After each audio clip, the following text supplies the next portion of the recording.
First ever factory outlet Mukunda Jewelries Chandanagar branch లో inaugural offer flat 20% off on VAT.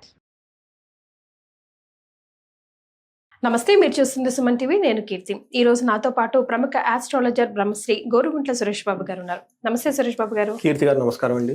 కుంభరాశి వారికి మే 1 నుంచి 31 వరకు ఎలా ఉంటుందో తెలియజేస్తారా? ఒక ముక్కలా చెప్పాలంటే కుంభరాశి వాళ్ళకి చాలా రిలీఫ్ ఇచ్చే మంత్ మనం చెప్పుకోవాలి.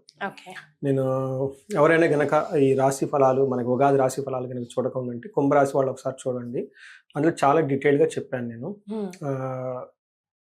ఈ కుంభరాశి వాళ్ళకి పీక్ స్టేజ్ ఆఫ్ ఏలినాటి నుంచి నార్మల్ స్టేజ్కి ఏలినాటి 3 స్టేజ్లు ఉంటాయి అనమాట.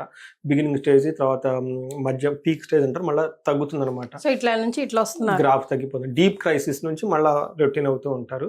అందుకని మొన్న శని కూడాను 70% తన యొక్క ప్రభావాన్ని కోల్పోతూ ఉంటాడు అనమాట, స్లోగా డే బై డే. దాంతోపాటు వీళ్ళకి 5th హౌస్కి గురువు షిఫ్ట్ అవుతున్నారండి. ధన ప్రవాహం, పుత్రుల వల్ల లాభం, అనుకున్న పనిలో చాలా వరకు రిలీఫ్ వస్తుంది. అంటే ధన ప్రవాహం ఇలా స్టార్ట్ అవుతుంది అనమాట. ఓవరాల్ గా బాగుంటుంది. తర్వాత అంటే మరి స్టిల్ ఏలినాటిలోనే ఉంటారు, మరి అంత ఎక్స్పెరిమెంటల్ చేయడానికి కుదరదు. బట్ ఓవరాల్ గా ఒక సోర్సెస్ ఆఫ్ ఇన్కమ్, ఒక హోప్, ఒక స్లోగా క్రియేట్ సేఫ్ జోన్ లో ఉంటారు. సేఫ్ జోన్ లో ఉండి ప్రోగ్రెస్ గా ఉంటుంది అనమాట. అంతే ఈ మంత్ కనుక చూసుకుంటే మే మంత్ కూడాను వీళ్ళకి చాలా రోజుల తర్వాత బాగుండే ఒక మంత్ అని మనం చెప్పుకోవాలి. మంత్ వైజ్ కనుక చూసుకుంటే ఇది మనం ధనిష్ట, ఇందులో నక్షత్రాలు కనుక చూసుకుంటే ధనిష్ట 3-4 పాదాలు, శతభిషం 1-2-3-4 పాదాలు, పూర్వభద్ర 1-2-3 పాదాలు అంతా కుంభరాశిలో ఉంటాడు. పేరు బలం కనుక చూసుకుంటే వీళ్ళకి గు, గే, గో, సా, సి, సు, సే, సో, దా ఆ నక్షత్రాలు అంతా కుంభరాశిలో ఉంటాయి.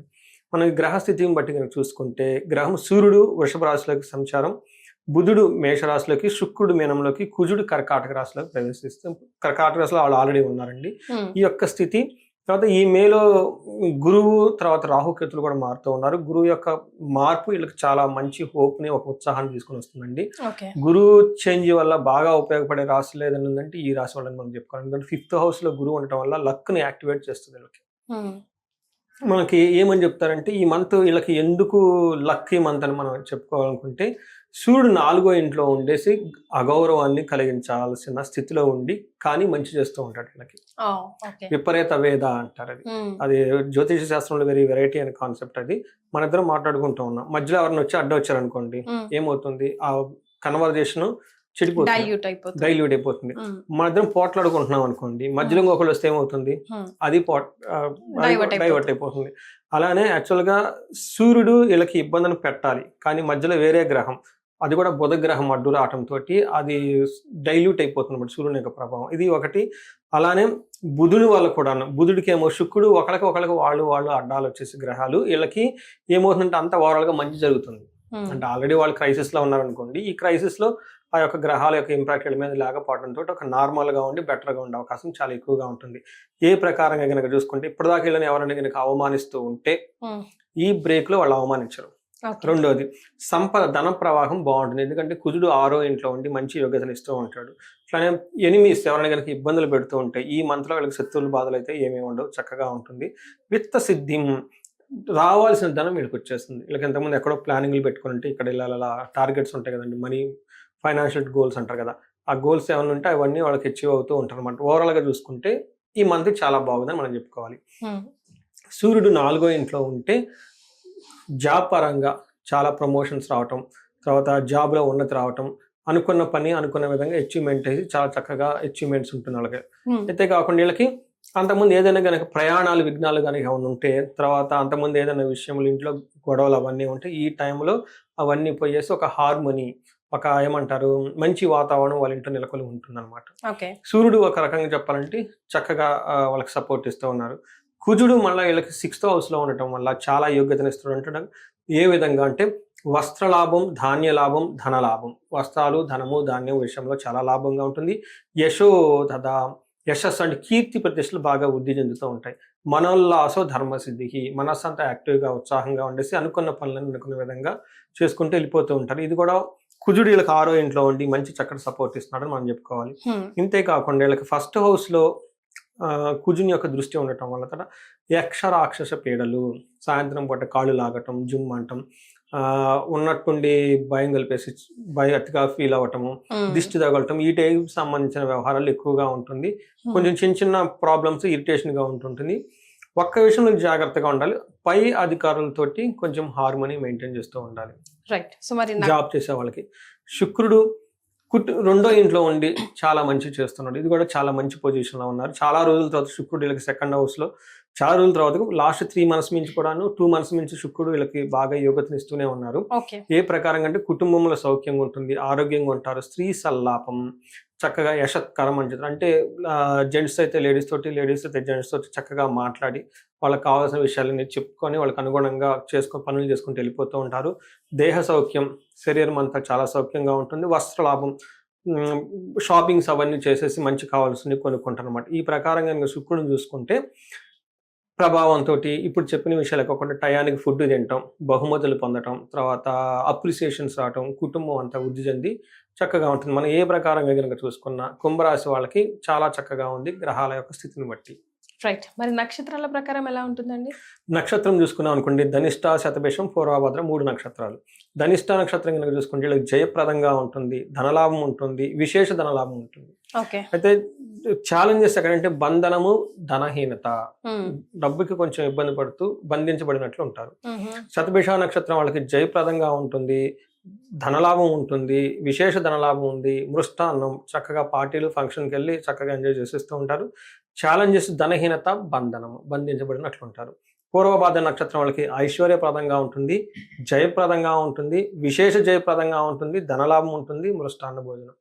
ఛాలెంజెస్ ఎక్కడంటే ధనహీనత, బంధనము, బంధించబడినట్లు ఉండే సిచ్యువేషన్స్ ఉంటాయి.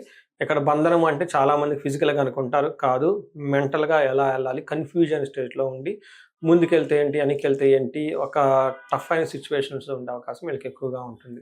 సో ఇది వీళ్ళకి నక్షత్రం ప్రకారం. ధనిష్ట వాళ్ళకి స్త్రీ నాశనం, బుద్ధి నాశనం, స్త్రీల ద్వారా అనవసరంగా ఖర్చులు పడే అవకాశం ఎక్కువగా ఉంటుంది, కేర్ఫుల్గా ఉండాలి. ఇది కూడా May 16th నుంచి మంత్ ఎండ్ వరకు డేట్స్ గుర్తు పెట్టుకోండి. స్త్రీ నాశనం అంటే వీళ్ళకి బాగా సంబంధించిన లేడీస్ కానీ ఇంకొకళ్ళు కానీ ఎవరైనా ఉంటే ఇంట్లో కానీ బయట కానీ వాళ్ళకి ఏదో ప్రాబ్లం అయి తద్వారా వీళ్ళు ఇబ్బందులు పడతారు. రెండోది బుద్ధి నాశనం, వీళ్ళు రాంగ్ డెసిషన్ తీసుకునే అవకాశం కూడా ఎక్కువగా ఉంది, కేర్ఫుల్గా ఉండండి. తర్వాత శతభిష నక్షత్రం వాళ్ళకి బుద్ధి నాశనం, అగైన్ వాళ్ళ బ్రెయిన్ రాంగ్ డెసిషన్ తీసుకుంటూ ఉంటారు. అంటే ఏంటి, మనకి ఏం చెప్పుకోవాలి, బుధుడి ద్వారా రాంగ్ డెసిషన్ అంటే ఏదన్నా కొనేటప్పుడు అమ్మేటప్పుడు రాంగ్ డెసిషన్ తీసుకోవటం, ఎక్కువగా ఆర్డర్లు పెట్టుకొని క్యాన్సిల్ చేసుకోవటం, ఇలా రాంగ్ డెసిషన్ తీసుకునే అవకాశం ఎక్కువగా ఉంది. పూర్వభాద్ర నక్షత్రం వాళ్ళకి కేతు యొక్క ప్రభావంతో ఉండటంతో కొంచెం వీళ్ళకి మానసికంగా టెన్షన్స్ ఎక్కువ ఉండే అవకాశం ఎక్కువగా ఉంది. సో ఈ ప్రకారంగా మనం చూసుకుంటే చిన్న చిన్నయే కొంచెం ఇబ్బందులుగా ఉన్నాయి కానీ బట్ ఓవరాల్గా వీళ్ళకి బాగుందని మనం చెప్పుకోవాలి. రైట్. ఒకవేళ రెమెడీస్ సూచించాల్సి వస్తే ఎలాంటి రెమెడీస్ సూచిస్తారు? వీళ్ళకి మనకి ఉగాది కుంభరాశి ఫలితాల్లో చాలా మంచి రెమెడీస్ చెప్పామండి, అవన్నీ చక్కగా ఫాలో అవ్వండి. ఎందుకంటే రిపీట్ చేయడం వల్ల నాకు ఇష్టం ఉండదు. చాలా మందికి నాకు కాల్ చేసి వచ్చేవాళ్ళు నా రాశి ఫలాలు చూసి అందులో 2 రకాల రెమెడీస్ ఉంటాయండి. ఒకటి జన్మ జాతకంలో దోషం ఉంటే రెమెడీస్, రెండోది గోచారంలో రెమెడీస్. గోచారంలో రెమెడీస్ ఆల్రెడీ మనం ఉగాది సిరీస్ లో చెప్పుకున్నాం, అది 1-2 సార్లు చూడండి, అవి ఫాలో అవ్వండి. అవి జన్మ జాతకంలో ఉన్న దోషానికి సంబంధం కాదు, జన్మ జాతకంలో ఉన్న దోషాలకి డిఫరెంట్ ఇండివిజువల్ జాతకం చూసుకొని చెప్పుకోవాలి. ఇవి చాలా సీరియస్ గా ఉంటుందండి, జన్మ జాతకం దోషాలు అంతా తొందరగా పోవాలి. చాలా మంది అందుకని మేము అన్ని తిరుగుతున్నాం, పెళ్లి కాలేదు అంటే దోషం ఉంటే జన్మ జాతకంలో కాదండి. అది మామూలుగా ఇందులో అయితే మనకి గోచారంలో ఉంటే చెప్పొచ్చు ఇవి కాకపోతే నెక్స్ట్ ఇయర్ అవుతుంది, అనుకూలంగా ఉంటుంది, ఈలోపు కావాలనుకుంటే ఇవి చేయండి అని. అది మనకి టెంపరీ. బట్ జన్మ జాతకంలో ఉన్నప్పుడు సీరియస్గా ఉన్నప్పుడు వాటి యొక్క తీవ్రతను చూసి 2, 3, 4 పారామీటర్స్ కూడా వాళ్ళకి ఎఫెక్ట్ అవుతాయి. అప్పుడు ఎంత తీవ్రతలో ఉందని దాన్ని బట్టి పరిహారాలు కూడా సీరియస్గానే చేయాలి. అవి కూడా 3 days, 4 days, 5 days కూడా పడతాయి. అలానే చేయాల్సిన మనకి బ్రాహ్మణులు అంటారు కదండి, పండితులు, వాళ్ళు కూడాను 25 నుంచి 35 మంది కూడా రావాల్సి ఉంటుంది. సో ఇది పెద్ద ప్రోగ్రామ్, అంత ఈజీ కాదు. కలశాలు పెట్టుకోవాలి, పండపరాధన చేసుకోవాలి, హోమాలు, యజ్ఞాలు చేయాలి, దానాలు చేయాలి, లెంతీ ప్రొసీజర్. ఇది 1-2 days పడుతుంది కదండి, 3 days కూడా పట్టొచ్చు. ఓకే. మొన్న ఒకటి వచ్చిందండి ప్రోగ్రామ్, వాళ్ళు కదిరి లక్ష్మీనారాయణ స్వామి టెంపుల్ కదా, కదిరిలో వచ్చారు. గవర్నమెంట్ ఎంప్లాయీస్ 37 years వచ్చినా పెళ్లి కాలేదు. సో ఇలాంటి ఛాలెంజింగ్గా చేస్తాం. ఖచ్చితంగా పెళ్ళి అవ్వాలి. పెళ్ళి ఎందుకు కాదండి, ఎవరెవరికో పెళ్ళి అవుతుంది, గవర్నమెంట్ జాబ్ చేసే వాళ్ళకి పెళ్లి కాకుండా ఉంటుంది. ఆ దోషం ఉన్నప్పుడు అట్లానే ఉంటుంది. అందుకని వాళ్ళకి 1-2 సార్లు రెమెడీస్ అవన్నీ చేసుకుంటే ఖచ్చితంగా పెళ్ళి అవుతుంది. పెళ్లి కాకుండా ఏమి ఉండదండి. ఇప్పటివరకు మేము హ్యాండిల్ చేసిన ఏది కాలేదన్నది లేదు. లేదు. కుంభరాశి వారికి మే 1 to 31 ఎలా ఉంటుందో తెలియజేయడంతో పాటుగా రెమెడీస్ ని కూడా సూచించారు. ముఖ్యంగా ఏంటంటే ఇదివరకు మనం ఉగాది రాశి ఫలాల్లో చెప్పినవి చూసి అవి తూచా తప్పకుండా ఫాలో అయ్యమని ఒక డెసిషన్ కి అయితే వచ్చేసారు. రైట్. చాలా సంతోషం అండి. ధన్యవాదాలు.